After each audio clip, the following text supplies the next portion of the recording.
Hello everyone and welcome to this session on family laws. Previous sessions lo manamu legal maxims and foreign phrases, Indian Contract Act, law of torts and criminal laws. Criminal laws lo bhaganga BNS, BNSS and BSA gurinchi discuss cheyadam jarigindi. ఇప్పుడు మనము next important topic అయిన family laws గురించి discuss చేద్దాం. Family laws అనేది it is a species of personal law. So family law దేని గురించి మాట్లాడుతున్నది మనం తెలుసుకుందాం. So family law primarily deals with private relationships or personal relationships like for example marriage, divorce, inheritance, custody, guardianship. So ఇట్లాంటి వాటి గురించి మాట్లాడడానికి మనకి ఫ్యామిలీ లా అనేది ఉంది. సో ఫ్యామిలీ లా అని మనం చూసుకుంటే it is a species of personal laws. So ఈ పర్సనల్ లాస్ అనేవి they are different for different religions. అదే మనం నార్మల్ బిఎన్ఎస్ లేకపోతే ఇండియన్ కాంట్రాక్ట్ యాక్ట్, బిఎన్ఎస్ఎస్ ఇట్లాంటి లాస్ తీసుకుంటే these are considered as public laws. So these laws don't discriminate you based on religion. ఏ రిలీజన్కి చెందిన వాళ్ళైనా ఎవరైనా కానీ BNS, BNSS, BSA, Indian contract act and all other laws are applicable equally to them. But family లాకి వచ్చేసరికి every religion has different laws. For example, Hindulo there is a different type of marriage. Muslimlo there is a different type of marriage. Divorce proceeding is different in Muslim law. Hindulo there is a very different divorce proceeding. So andukani family laws are separate for different religions, right? So this is again a very very important component. మనం ఒకసారి ఎవరికి ఎటువంటి loss ఉన్నాయి, ఏ రిలీజన్కి వాళ్ళకి సంబంధించిన ఎటువంటి loss ఉన్నాయో ఒకసారి చూద్దాం. ఫస్ట్ థింగ్ హిందూ లా చూసుకుంటే హిందూస్కి మేజర్ ఫ్యామిలీ లా వచ్చేసి Hindu marriage act, right? So ఇది ఎవరెవరికి వర్తించిందంటే Hindus, Buddhists, Jains and Sikhs. So వీళ్ళందరూ కూడా హిందూ డెఫినేషన్ లోపలికే వస్తారు. సెకండ్ మనం ముస్లిమ్స్ చూసుకుంటే ముస్లింకి the primary law is Shariat act which is mostly uncodified, అంటే లిఖించబడలేదు, రైట్? సో ఇది అందరు ముస్లిమ్స్కి వర్తించుంది, that is both Sunnis as well as Shias. తర్వాత Christian law which is Indian Christian marriage act of 1872. This is applicable to Christians, both Catholics, Protestants and various other sects of Christianity. తర్వాత పార్సీ లా వచ్చేసి Parsis జోరోఆస్ట్రియన్స్కి వర్తిస్తుంది. వాళ్ళకు ఉన్నటువంటి law ఏంటంటే Parsi marriage and divorce act. So ఇట్లా different personal laws ఉండడానికి reason ఏంటంటే మనం ఒక ఎగ్జాంపుల్ తీసుకుందాం ఇక్కడ. For example marriage, nature of marriage. మ్యారేజ్ని హిందూ లాలో ఒక సేక్రమెంట్ అంటున్నాం, రైట్? సో సేక్రమెంట్ అంటే ఒక చాలా పవిత్రమైనది లేదా ఒక sacred thing, right? Versus Muslim లాలో దాన్ని మనము కాంట్రాక్ట్ అంటున్నాం, right? We are calling it as contract. దీంట్లో ప్రపోజల్, యాక్సెప్టెన్స్ ఇవన్నీ ఉండాల్సి వస్తుంది. తర్వాత క్రిస్టియన్ లాలో కూడా it is a sacrament plus contract, versus Parsi లాలో it is a religious contract. So ఒక్కొక్క రిలీజన్లో ఒక్కొక్క టైప్ ఆఫ్ నేచర్ ఉంది మ్యారేజ్కి లేదా ఫర్ డిఫరెంట్ రిలేషన్షిప్స్. అందుకని we have different personal laws for different religions. మనం మ్యారేజ్ టైప్లో కూడా చూసుకుంటే ఫర్ ఎగ్జాంపుల్ హిందూ లాలో సప్తపది అంటే 7 steps around the holy fire is an essential element of valid Hindu marriage. తర్వాత ముస్లిం లాలో అసలు ఎట్లాంటి రిలీజియస్ రైట్స్ అనేవి ఉండవు, ఎందుకంటే Muslim marriage under the Muslim law is primarily a contract. తర్వాత క్రిస్టియన్ మ్యారేజ్ వచ్చేసి it must be in a church or by a license minister or pastor in the church. And Parsi లాలో వచ్చేసి it is just ashirvad, that is blessing by priest and 2 witnesses. తర్వాత polygamy. So polygamy అంటే ఏంది? Polygamy అంటే having multiple wives or multiple husbands. So ఇక్కడ polygamy అనేది it is strictly banned. Hindu లాలో polygamy is not allowed. ఒకటే వైఫ్ ఉండాలి, ఒకటే హస్బెండ్ ఉండాలి. వెరస్ ముస్లిం లాలో it is allowed for men up to 4 wives. Men can have 4 wives but విమెన్కి లేదు. మళ్ళీ వేరియస్ అదర్ క్రిస్టియన్ అండ్ పార్సీలో కూడా it is not allowed again. తర్వాత డివోర్స్ చూసుకుంటే ఆల్మోస్ట్ అన్ని రిలీజన్స్లో it is allowed, but again the procedure is different. దాని గురించి మళ్ళీ మనం డీటెయిల్గా డిస్కస్ చేద్దాం. తర్వాత అడాప్షన్. ఎస్, హిందూ లాలో అడాప్షన్ చేసుకోవచ్చు. Versus Muslim law, Christian and పార్సీలో అడాప్షన్ అనేది complete adoption is not allowed, but you can become guardian of a child, right? So these are various things with respect to personal laws of India. First మనము హిందూ లా గురించి మాట్లాడదాం, తర్వాత ముస్లిం లా, తర్వాత Christian లా గురించి discuss చేద్దాం. First Hindu లా గురించి మాట్లాడే ప్రైమరీ లా వచ్చేసి Hindu marriage act of 1955. So this is the primary law relating to marriage of Hindus and also divorce of Hindus. So అసలు హిందూ అంటే ఎవరు, హిందూ మ్యారేజ్కి ఏమేమి ఎసెన్షియల్స్ ఉన్నాయి, ఒక హిందూ డివోర్స్ కావాలంటే ఏమేమి చేయాలి, సో అవన్నీ కండిషన్స్ వచ్చేసి హిందూ మ్యారేజ్ యాక్ట్ ఆఫ్ 1955లో మెన్షన్ చేయడం జరిగింది. సో హిందూ మ్యారేజ్ యాక్ట్ ప్రకారం ఎవరు హిందూ డెఫినేషన్ లోపలికి వస్తారు? First, anybody who is a Hindu, Jain, Buddhist or Sikh by religion. So వీళ్ళందరూ కూడా హిందూ డెఫినేషన్ లోపలికి వస్తారు and they are all governed by the Hindu marriage act of 1955. తర్వాత సెకండ్ థింగ్ వచ్చేసి బై బర్త్. ఎవరైనా if they are born to Hindu parents, అంటే one parent or both parents, ఇద్దరు హిందూస్ లేదా Buddhist or Sikhs or Jains అయితే వీళ్ళు కూడా మళ్ళీ హిందూ డెఫినేషన్ లోపలికి వస్తారు. నెక్స్ట్ వచ్చేసి negative definition. So negative definition అంటే హిందూ లాలో హిందూ అనే డెఫినేషన్ అనేది it is a very broader definition. Hindu definition ఏమని చెప్తుందంటే ఎవరైతే who are born in India and not a Muslim, not a Christian, not a Parsi, not a Jew, Muslim కాదు, Christian కాదు, పార్సీ కాదు, జ్యూ కాదు, ఈ ఏ రిలీజన్కి చెందకపోతే నువ్వు హిందూవే అవుతావని హిందూ మ్యారేజ్ యాక్ట్ అనేది చెబుతుంది. So it is a exclusion definition, అంటే వీళ్ళందరూ కాకుండా ఇక మిగతా వాళ్ళందరూ హిందూసే అని హిందూ మ్యారేజ్ యాక్ట్ అనేది చెప్పడం జరుగుతుంది. Right. So this is the first definition of Hindu. Next, essentials of a valid marriage. So personal లాలో మనం ప్రైమరీగా చూసే విషయం ఏంటంటే ఫస్ట్ మ్యారేజ్, తర్వాత డివోర్స్ అండ్ దాని తర్వాత maintenance and acquisition of property etcetera. ఈ సెషన్లో మనము ప్రైమరీగా మ్యారేజ్ అండ్ దాని essentials and divorce and A grounds మీద డివోర్స్ తీసుకోవచ్చు అనేది డిస్కస్ చేద్దాం. First, essentials of a valid Hindu marriage. Hindu marriage జరగడానికి కావాల్సిన ఇంపార్టెంట్ అండ్ మేజర్ కండిషన్స్ ఏంది? First one, monogamy. మోనో అంటే ఒకటి, సింగిల్. గ్యామీ ఆర్ గ్యామస్ అంటే మ్యారేజ్. మోనోగమీ అంటే only single marriage. Neither party should have a spouse living at the time of marriage. Marriage జరిగేటప్పుడు it might be husband or wife, ఇద్దరికి పెళ్ళి అయి ఉండకూడదు. ఒకవేళ పెళ్ళి అయినా కానీ హస్బెండ్ ఆర్ వైఫ్ చనిపోయి ఉండాలి లేదా డివోర్స్ అన్న అయి ఉండాలి. You should not have a living spouse at the time of marriage. Number 1. Number 2 వచ్చేసి మెంటల్ కెపాసిటీ. అంటే both the parties, both husband and wife వచ్చేసి they have to enter in to the marriage with sound mind and on their own will. Right. So this is another important condition. Next, age వచ్చేసి groom అంటే హస్బెండ్కి 21 years ఉండాలి and బ్రైడ్కి వచ్చేసి 18 years ఉండాలి. Right. So this is again a very important component, ఎందుకంటే previous one of the law set ఎగ్జామ్స్లో ఈ question అడగడం జరిగింది. సో ఇంతకుముందు there was a bill which was placed in the parliament trying to equalize a marriageable age for both men and women. But అది ఇంకా pass కాలేదు. So ఇప్పటికీ the marriageable age for a groom is 21 years and for bride it is 18 years. ఇంకొక essential of a valid Hindu marriage ఏంటంటే prohibited degrees. So కొన్ని prohibited relationships ఉన్నాయి. ఆ prohibited రిలేషన్షిప్స్లో మనము పెళ్లి చేసుకోవడానికి వీల్లేదు. For example, marriage between brother and sister లేదా marriage between aunt and nephew. So ఇట్లాంటివి they are not allowed under the Hindu marriage act. However దీనికి ఒక ఎక్సెప్షన్ ఉంది. ఆ ఎక్సెప్షన్ ఏంటంటే custom. So what is the meaning of custom? Custom అంటే ఒక tradition. So tradition అంటే ఏంది? It is not something that is followed for 5 years or 10 years or 20 years. Tradition or custom అనేది something that is followed for a longer period of time. అంటే ఎన్నో సంవత్సరాల నుండి దాన్ని ఫాలో అయి ఉంటారు. And it is not obstructed by the society. అది కంటిన్యూయస్గా ప్రాక్టీస్ చేస్తూ ఉన్నారు.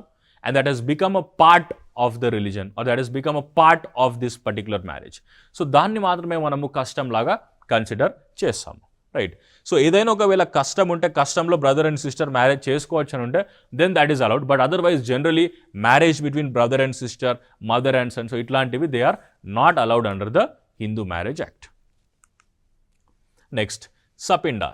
సో సపిండా రిలేషన్షిప్ అంటే ఫ్రమ్ ద మదర్ సైడ్ నుండి 3 lineal ascendants and father side నుండి 5 lineal ascendants వరకు మనము కామన్ యాన్సిస్టర్ ఎవరైనా ఉంటే మనం పెళ్లి చేసుకోవడానికి వీల్లేదు. లేదా to put it in very simple terms, both husband and wife ఎవరికన్నా కామన్గా పిండం పెట్టడానికి ఎలిజిబుల్ అయితే they should not marry each other. Right. This is another important condition. ఇక్కడ కూడా ఇంకోటి ఏంటంటే అన్లెస్ కస్టమ్ పర్మిట్స్. సో మనం ప్రతి ఒక్క దగ్గర కస్టమ్ పర్మిట్స్ అని ఎందుకు పర్సనల్ లాలో మెన్షన్ చేయడం జరిగిందంటే పర్సనల్ లాలో లా వర్సెస్ కస్టమ్ అనే డిబేట్ ఎప్పుడైనా వచ్చినప్పుడు, కస్టమ్ అంటే ట్రెడిషన్, రైట్? సో లాకి ట్రెడిషన్ మధ్యలో కాన్ఫ్లిక్ట్ వచ్చినప్పుడు మ్యాక్సిమం టైమ్స్ ట్రెడిషన్ లేదా కస్టమ్ అనేది ప్రివేల్ అవుతూ ఉంటుంది. ఎందుకంటే లా అనేది 1955లో తయారు చేయడం జరిగింది, బట్ హిందూ మ్యారేజెస్ ఎప్పటి నుండో జరుగుతున్నాయి. సో కస్టమ్స్కి ఎక్కువ వెయిటేజ్ ఇవ్వడం జరుగుతుంది in personal laws, not just in Hindu religion but in other religions also. తర్వాత సెరిమనీస్. సో సెరిమనీస్ అంటే కొన్ని ఇంపార్టెంట్ యాక్టివిటీస్ ఉన్నాయి, కొన్ని ఇంపార్టెంట్ రిచువల్స్ ఉన్నాయి మనం హిందూ మ్యారేజ్లో చేయడానికి. ఇక్కడ very important one which is mention in the Hindu marriage act is saptapadi. Saptapadi అంటే 7 steps around the holy fire. So this is an essential under the Hindu marriage act. So ఇది జరిగితే మ్యారేజ్ జరిగినట్టు. 7th step ఎప్పుడైతే కంప్లీట్ అవుతుందో మ్యారేజ్ జరిగినట్టు లెక్కించబడుతుంది. Next, marriage అయిపోయిన తర్వాత నెక్స్ట్ స్టెప్ వచ్చేసి డివోర్స్. అండ్ డివోర్స్ జరగడానికి ఏమేమి కండిషన్స్ ఉన్నాయో మనం డిస్కస్ చేద్దాము. డివోర్స్ కన్నా ముందు ఇంకొక స్టెప్ ఉంది మ్యారేజ్లో, that is known as judicial separation.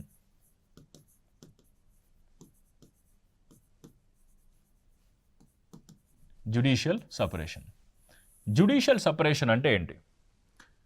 Judicial separation అంటే మ్యారేజ్ జరిగిన తర్వాత హస్బెండ్ అండ్ వైఫ్ ఇద్దరికి ఒకవేళ if they feel that they cannot live together, వాళ్ళు కలిసి బ్రతకలేరు అనుకుంటే, what they can do, instead of going for divorce తీసుకునే బదులు వాళ్ళు జ్యుడిషియల్ సపరేషన్కి వెళ్ళొచ్చు. జ్యుడిషియల్ సపరేషన్ అయినప్పుడు ఏం జరుగుతుందంటే ఇద్దరు కోర్టుకి వెళ్ళి జ్యుడిషియల్ సపరేషన్ ఆర్డర్ తీసుకొస్తారు and both of them will live together separately.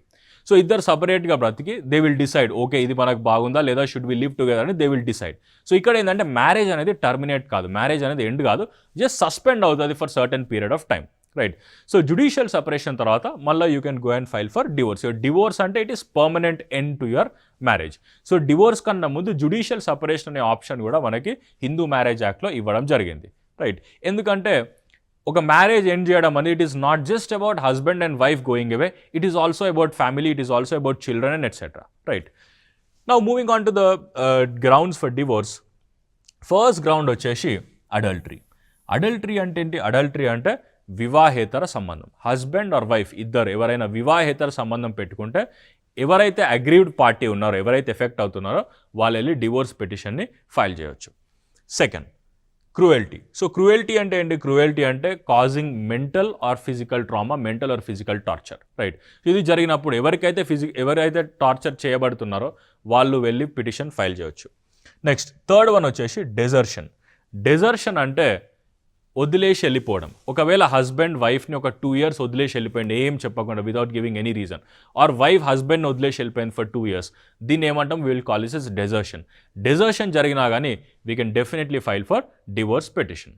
Next important condition వచ్చేసి కన్వర్జన్. కన్వర్జన్ అంటే ఇప్పుడు ఫర్ ఎగ్జాంపుల్ మనం హిందూ మ్యారేజ్ యాక్ట్లో ఫస్ట్ అండ్ ఫార్మోస్ట్ కండిషన్ ఏంటంటే it should be a marriage between 2 Hindus. ఇద్దరు హిందూస్ పెళ్లి చేసుకుంటేనే అది హిందూ మ్యారేజ్ యాక్ట్ కింద కన్సిడర్ చేయబడుతుంది. మ్యారేజ్ జరిగిన తర్వాత any of the spouse that can be husband or wife వేరే రిలీజన్ లోపలికి కన్వర్ట్ అయితే, ఒకవేళ ద అదర్ పార్టీకి అది యాక్సెప్ట్ కాకపోతే they can again file for a divorce petition. Next, unsound mind. So unsound mind అంటే మన మైండ్ పని చేయకపోవడము, మతి స్థిమితం లేకపోవడము. సో అన్సౌండ్ మైండ్ ఉన్న వాళ్ళతో కూడా లివింగ్ కష్టం కాబట్టి you can again file for divorce. Next వచ్చేసి venereal disease. So venereal disease అంటే ఏంది ఇక్కడ? సో వెనరల్ డిసీజ్ అంటే something that is communicable and also incurable. So communicable అంటే ఏంది? It can be transferred from one person to another. Incurable అంటే ఏంది? Incurable అంటే ఇంకా ఇది తగ్గే ఛాన్స్ అనేదే లేదు. Like for example HIV AIDS. So HIV AIDS వచ్చినప్పుడు it can be communicated from one person to another. ఒక పర్సన్ నుండి ఇంకో పర్సన్కి ట్రాన్స్ఫర్ అవుతుంది and there is also no cure for it, right? So ఇట్లాంటి వెనరల్ డిసీజెస్ ఏమన్నా వచ్చినప్పుడు the other party, ఎవరైతే ఎఫెక్టెడ్ పార్టీ ఉన్నారో వాళ్ళు they can file for divorce. తర్వాత నెక్స్ట్ వన్ వచ్చేసి రెనౌన్సియేషన్. రెనౌన్సియేషన్ అంటే సన్యాసం తీసుకోవడం. అంటే వరల్డ్ మొత్తాన్ని వదిలేసి completely living up on the materialistic world and వాళ్ళు వెళ్ళి they will start becoming a సన్యాసి. ఇట్లా జరిగినప్పుడు ద అదర్ పార్టీ ఎవరైతే ఉన్నారో they can definitely go and file for divorce. Next, presumption of death. So ఇది చాలా చాలా ఇంపార్టెంట్. ప్రిజంప్షన్ ఆఫ్ డెత్ అంటే ఏందో, దీన్ని మనం సివిల్ డెత్ అని కూడా అంటాము. ఒక వ్యక్తి హస్బెండ్ ఆర్ వైఫ్ వేరే పార్టీని వదిలేసి వెళ్ళిపోయారు. అంటే ఫర్ ఎగ్జాంపుల్ హస్బెండ్ వైఫ్ని వదిలేసి వెళ్ళిపోయాడు. For about 7 years. 7 years నుండి there are no whereabouts, message లేదు, కాల్ లేదు, వాట్సాప్లో there is no intimation. And so for 7 years husband కనిపించకపోతే wife can assume that husband is dead. Husband చనిపోయిందని మనం అజ్యూమ్ చేసుకొని you can go for a second marriage also, right? So దీన్ని మనం ఏమంటాము, presumed death or civil death. So ఈ కేసులో కూడా మనం డివోర్స్ ఫైల్ చేయవచ్చు. లాస్ట్ వన్ వచ్చేసి మ్యూచువల్ కన్సెంట్. మ్యూచువల్ కన్సెంట్ అంటే బోత్ హస్బెండ్ అండ్ వైఫ్ ఇద్దరు 1 year బ్రతికిన తర్వాత ఇంకా లేదు మన వల్ల కాదు, it is very difficult to live together అనిపించినప్పుడు they can definitely file for divorce by mutual consent. ఇద్దరు అనుకొని we don't want to live together అని చెప్పేసి they can file for divorce. So these are the grounds of divorce under the Hindu marriage act. Next మనము Muslim లాకి వెళ్దాం. ముస్లిం లాని ఏ లా deal చేస్తుంది, ముస్లిం లాలో marriage యొక్క essentials ఏంది, and Muslim లాలో డివోర్స్ ఎట్లా తీసుకోవచ్చు అనేది తెలుసుకుందాం. ఫస్ట్ ముస్లిం లా వచ్చేసి ఇట్ ఈస్ అన్కోడిఫైడ్, అంటే ఎక్కువగా లిఖించబడలేదు. బట్ హిందూ లాకి వచ్చేసి there is proper codification, like Hindu marriage act, Hindu succession act, Hindu adoption act. So ఇవన్నీ ఉన్నాయి. So Shariat act and dissolution of Muslim marriage act. So dissolution of Muslim marriage act అనేది 1939లో తీసుకురావడం జరిగింది. ఇది కేవలం ఉమెన్కి మాత్రమే రైట్స్ ఇస్తుంది మ్యారేజ్ని డిజాల్వ్ చేయడానికి.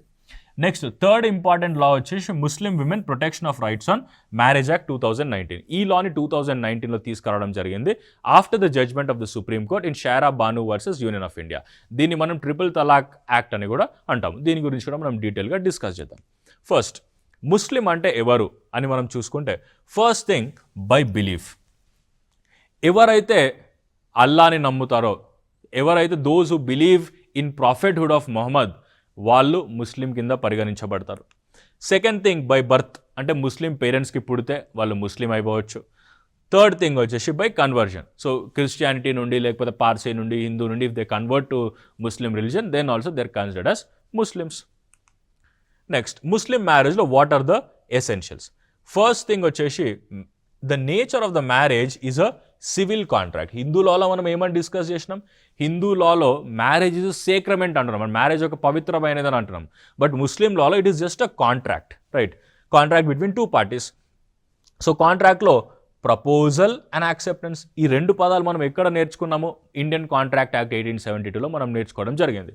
సో ఇక్కడ ఇజాబ్ అంటే ప్రపోజల్, కుబూల్ అంటే యాక్సెప్టెన్స్. సో ఒకరు ప్రపోజల్ ఇస్తారు, దాన్ని యాక్సెప్ట్ చేయాలి. సో ఇదంతా ఒక కాంట్రాక్చువల్ ప్రొసీజర్ అనేది ముస్లిం మ్యారేజ్లో జరుగుతుంది. Next competence. కాంపిటెన్స్ అంటే ఏంది, eligibility, right? So parties must B of sound mind, అంటే మతిస్థిమితం ఉండాలి, and have attained puberty. So ఇక్కడ ఏజ్ లిమిట్ ఏం మెన్షన్ చేయలేదు. ఇక్కడ నేను జనరల్గా presumed at the age of 15 అని రాసిన, ఎందుకంటే generally at the age of 15 or 14 or sometimes 13 also some people will hit the puberty.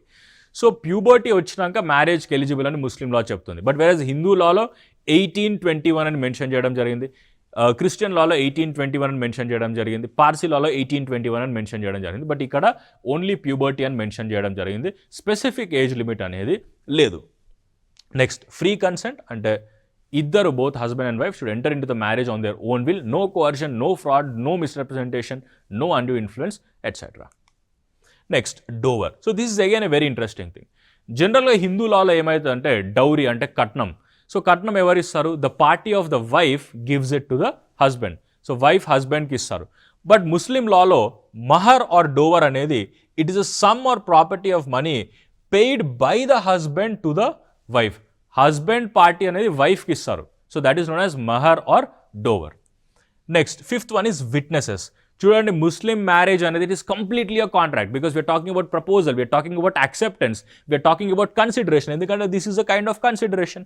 And last one is witnesses. Contract sign చేసినప్పుడు విట్నెస్ కావాలనుకుంటున్నాము. So witnesses we need 2 males, minimum 2 males ఉండాలి. ఒకవేళ 2 males లేకపోతే 1 male and 2 female witnesses ఉండాల్సి వస్తుంది, right? So ఇది సున్నీ లాలో. షియా లాలో అట్లాంటి స్ట్రిక్ట్గా ఖచ్చితంగా విట్నెసెస్ ఉండాలన్నట్టు ఏం మెన్షన్ చేయబడలేదు, right? So these are the essentials of valid Muslim marriage. తర్వాత కొన్ని ఇంపెడిమెంట్స్ ఉండొద్దు. ప్రొహిబిటెడ్ రిలేషన్షిప్ అంటే ఫర్ ఎగ్జాంపుల్ కాన్సాంగ్వినిటీ, అంటే relationship with the help of blood, like for example father and daughter ఇట్లా మ్యారేజ్ చేసుకోవడం, that is not allowed. And then affinity is relationship through marriage. And then fosterage అంటే adopted relationship, right?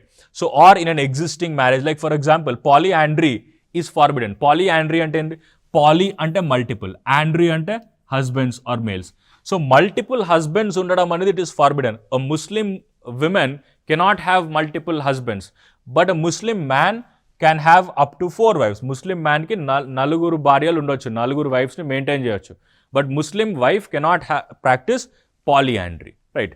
This is again a very important thing. ఒకవేళ నలుగురి కన్నా ఎక్కువ wives ఉంటే it will become a legal impediment and you're not eligible for marriage. Next, so Muslim law marriage గురించి discuss చేసినాం కదా, అది కాంట్రాక్ట్ అని. ఇప్పుడు ముస్లిం లాలో డివోర్స్ ఎట్లా జరుగుతుందో తెలుసుకుందాం. సో ఫస్ట్ థింగ్ వచ్చేసి ముస్లిం లాలో ఫస్ట్ ఎక్స్ట్రా జ్యుడిషియల్ అంటే out of the court divorce ఎట్లా జరుగుతుందో చూద్దాం. First thing by husband. So husband divorce ఇచ్చినప్పుడు ఇట్ ఈస్ నోన్ as తలాక్. డివోర్స్ అంటే జనరల్ ఇట్ ఈస్ తలాక్. సో తలాక్ మస్ట్ బి ప్రొనౌన్స్. సో తలాక్ వచ్చేసి it is of certain types, మనం టైప్స్ చూద్దాము. హౌఎవర్ తలాక్-i బిద్దత్ ఆర్ ట్రిపుల్ తలాక్ is now void and illegal. So తలాక్-i బిద్దత్ అంటే 3 సార్లు కంటిన్యూస్గా తలాక్ చెప్పి మ్యారేజ్ని ఎండ్ చేయడం. So that is not allowed, ఎందుకంటే according to the judgment of the supreme court in Shayara Bano versus union of India. And Shayara Bano judgment తర్వాత పార్లమెంట్ ఒక లా పాస్ చేయడం జరిగింది which is known as Muslim women protection of rights and divorce act, right? So దాని గురించి కూడా మనం discuss చేద్దాం. So wife, so husband ఇచ్చినప్పుడు ఇట్ ఈస్ తలాక్, తలాక్-i బిద్దత్. వైఫ్ ఇచ్చినప్పుడు ఇట్ ఈస్ నోన్ as తలాక్-i తఫ్వీజ్, రైట్? తర్వాత బై మ్యూచువల్ అగ్రిమెంట్ అంటే ఇద్దరు అనుకొని కూడా డివోర్స్ తీసుకోవచ్చు, రైట్? సో కులా at instance of wife usually by returning మహర్, అంటే మ్యారేజ్ టైంలో ఏదైతే హస్బెండ్ ఇచ్చిండో it might be a necklace or money ఏదైనా దాన్ని రిటర్న్ చేసి you can initiate divorce. Or ముబరత్ విచ్ ఇస్ మ్యూచువల్ డిశ్చార్జ్, ఇద్దరు కలిసి వద్దు అని వెళ్ళిపోవడం, రైట్? తర్వాత జ్యుడిషియల్ డివోర్స్. జ్యుడిషియల్ డివోర్స్ అంటే కోర్టుకి వెళ్ళి డివోర్స్ తీసుకోవడం. మనం ఇంతకుముందు ఇంట్రడక్షన్లో డిస్కస్ చేయడం జరిగింది ఏంటంటే dissolution of Muslim marriage act DMMA 1939లో కేవలం వైఫ్కి మాత్రమే పవర్స్ ఉన్నాయి. ఇది ముస్లిం విమెన్కి రైట్స్ ఇవ్వడానికి ఈ లాని తయారు చేయడం జరిగింది. సో ఏ గ్రౌండ్స్ మీద ఒక ముస్లిం వైఫ్ ముస్లిం హస్బెండ్కి డివోర్స్ ఇవ్వచ్చు? Number 1, whereabouts unknown.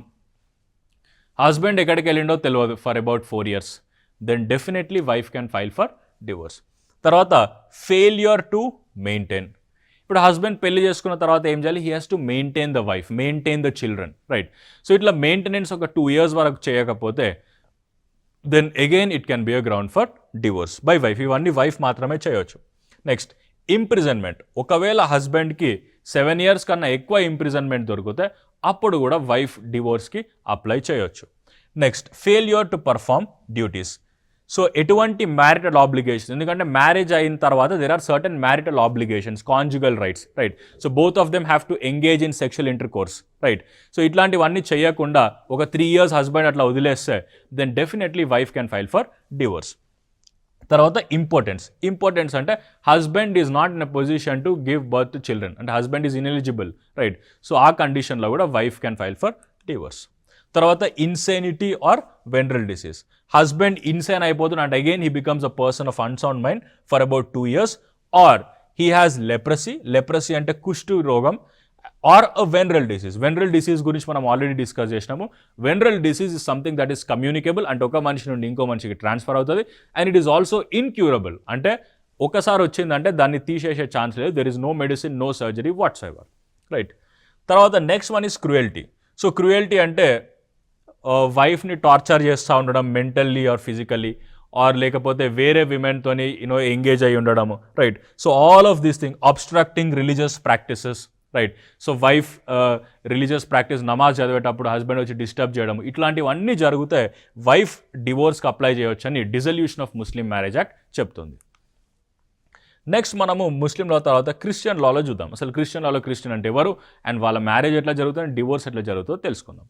First Christian లాకి సంబంధించిన లా ఏంటంటే Indian Christian marriage act of 1872 and also Indian divorce act of 1869. ఎందుకంటే 1872 ఇండియన్ క్రిస్టియన్ మ్యారేజ్ యాక్ట్ ప్రకారం వీళ్ళకి డివోర్స్ జరగదు, ఇది 1869 ఇండియన్ డివోర్స్ యాక్ట్ ప్రకారం జరుగుతుంది.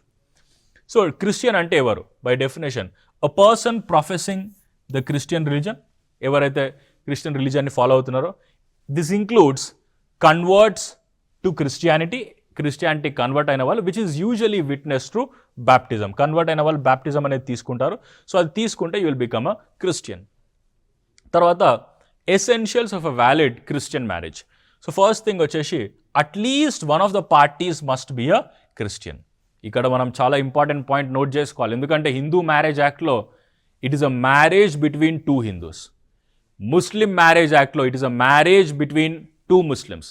వెరస్ క్రిస్టియన్ మ్యారేజ్ యాక్ట్లో ఓన్లీ వన్ పర్సనే క్రిస్టియన్ ఉన్నా కానీ సరిపోతుంది. Second thing, solemnization. So marriage అనేది ఇక్కడ కూడా it is a kind of sacrament, అంటే ఒక పవిత్రమైనది ప్లస్ టైప్ ఆఫ్ కాంట్రాక్ట్ కూడా. సో మ్యారేజ్ అనేది ఎక్కడ జరగాలి? It should happen in a church or maybe marriage registrar ముందు కూడా జరగవచ్చు, లేదా పాస్టర్ ముంగట కూడా మ్యారేజ్ చేసుకోవచ్చు. Next, witnesses, at least 2 credible witnesses along with the minister. ఇక్కడ మినిస్టర్ అంటే the pastor or priest or somebody who is heading the church. Next, notice. So notice అంటే మేము మ్యారేజ్ చేసుకోవడానికి సిద్ధంగా ఉన్నాము, రెడీగా ఉన్నామని వాళ్ళు ముందే ఒక నోటీస్ అనేది ఇవ్వాలి, రైట్. తర్వాత ఏజ్ లిమిటేషన్ ఎంత ఉందని చూసుకుంటే గ్రూమ్కి వచ్చేసి 21 years, అంటే హస్బెండ్ 21 అండ్ వైఫ్కి వచ్చేసి 18 years. కన్సెంట్, ఫ్రీ కన్సెంట్ అనేది ఉండాలి. ఒకవేళ మైనర్ అయితే ఇంతకుముందు ఫాదర్స్ కన్సెంట్ ఉండాలని ఉండేది, ఎందుకంటే ఇది 1872లో తయారు చేసినటువంటి చట్టం. బట్ ఇప్పుడు అట్లాంటిది ఏం లేదు, because now 18 and 21 is a standard now, right. తర్వాత నో ఇంపెడిమెంట్ అగైన్, అంటే any of the prohibited relationships మనం ఇంతకుముందు ముస్లిం లా అండ్ హిందూ లాలో డిస్కస్ చేసినట్టు, if there any prohibited relationship you are not allowed to enter in to the marriage. ఇప్పుడు Muslim లాలో divorce and grounds ఏందో చూద్దాం. First one వచ్చేసి అడల్టరీ. సో అడల్టరీ అంటే వివాహేతర సంబంధం. Second one cruelty. So cruelty అంటే causing physical or mental harassment to either husband or wife. Next thing desertion. Desertion అంటే వదిలేసి వెళ్ళిపోవడం for at least 2 years. Next one conversion, అంటే spouse has ceased to be a Christian and Christianity నుండి వేరే religion convert అయినా కానీ you can file for divorce under the Indian divorce act. So ఇప్పుడు మనం కొన్ని ప్రాక్టీస్ క్వశ్చన్స్ చూద్దాం. A Hindu man marries a Christian woman under the Special Marriage Act 1854. Which law will govern the succession of their property? ఒక Hindu man Christian అమ్మాయిని పెళ్లి చేసుకున్నాడు special marriage act కింద. So ఇక్కడ ఏ లా వర్తించుతుంది అంటే ఇక్కడ 4 ఆప్షన్స్ ఇవ్వడం జరిగింది. The Hindu succession act 1956 no, ఎందుకంటే హిందూ సక్సెషన్ యాక్ట్ ఆఫ్ 1956 అనేది ఓన్లీ హిందూస్కి మాత్రమే వర్తించుతుంది. This is a inter religious marriage. Indian succession act of 1925 yes, Indian succession act పనిచేస్తుంది. Muslim personal law Shariat act లేదు, ఎందుకంటే ఇది ముస్లిమ్స్ సంబంధించింది. And customary law or the husband's family no. So what is the right answer? The Indian succession act of 1925 will be the right answer, right. So section 21 of special marriage act ఏం చెప్తుందంటే, so special marriage act కింద ఎవరైతే పెళ్లి చేసుకుంటారో వాళ్ళందరికీ Indian succession act కింద జరుగుతుంది and not under the Hindu succession act. Next, which of the following best describes the nature of a valid Muslim marriage? మ్యారేజ్ని నిక్కా అంటారు ముస్లింలో. So what best describes? It is purely religious sacrament? No, absolutely wrong. హిందూలో it is a religious sacrament. It is a civil contract requiring offer? Absolutely yes. It is a temporary union for the purpose of procreation only? No no no no no. Temporary marriages కూడా కొన్ని ఉన్నాయి which are known as ముఠా marriages, but this is not that. తర్వాత it is a registered partnership without religious significance? Absolutely not. So B will be the right answer. Next, under the Hindu Marriage Act of 1955, a marriage solemnized between two Hindus is void ab initio, and void from the beginning. Eppudu if they have a spouse living at the time of marriage, ante inko pelli cheskoni unte aa marriage anedi it is void from the beginning. Danne manamu bigamy antamu, having 2 husbands or 2 wives, right? So C will be the right answer. The Supreme Court judgment in Muhammad Ahmad Khan versus Shah Banu Begum established that. So Muhammad Ahmad Khan versus Shah Banu Begum అనే case Muslim women యొక్క మెయింటెనెన్స్కి సంబంధించింది. So ఇక్కడ మనం ఏ option ఉందో చూద్దాం. A Muslim women can never claim maintenance after the iddat period? No. Section 125 of CRPC applies to all wives including Muslim women irrespective of their personal law? Absolutely yes. So 125 CRPC అనేది maintenance గురించి మాట్లాడుతుంది. ఇప్పుడు CRPC లేదు కాబట్టి ఇప్పుడు వచ్చింది ఏంది? BNSS. So 144 BNSS or 125 CRPC maintenance of women, maintenance of dependents, maintenance of children or maintenance of elderly parents గురించి మాట్లాడుతుంది, రైట్. సో ఇక్కడ ఏమని మెన్షన్ చేయడం జరిగిందంటే మొహమ్మద్ అహ్మద్ ఖాన్ వర్సెస్ షా బాను కేసులో 125 CRPC ప్రకారం మెయింటెనెన్స్ అనేది ఒక ముస్లిం హస్బెండ్ డివోర్స్ అయిన ముస్లిం విమెన్కి కూడా ఇవ్వాలి అని ఈ లాలో మెన్షన్ చేయడం జరిగింది. What is a mandatory objection period required after the publication of the notice of the intended marriage under the Special Marriage Act? Special Marriage Act కింద ఎన్ని రోజులు నోటీస్ ఇవ్వాలి? It is 30-day notice for your marriage. Right. So these are some of the important questions and concepts from the family law chapter. Thank you so much for watching. Bye bye.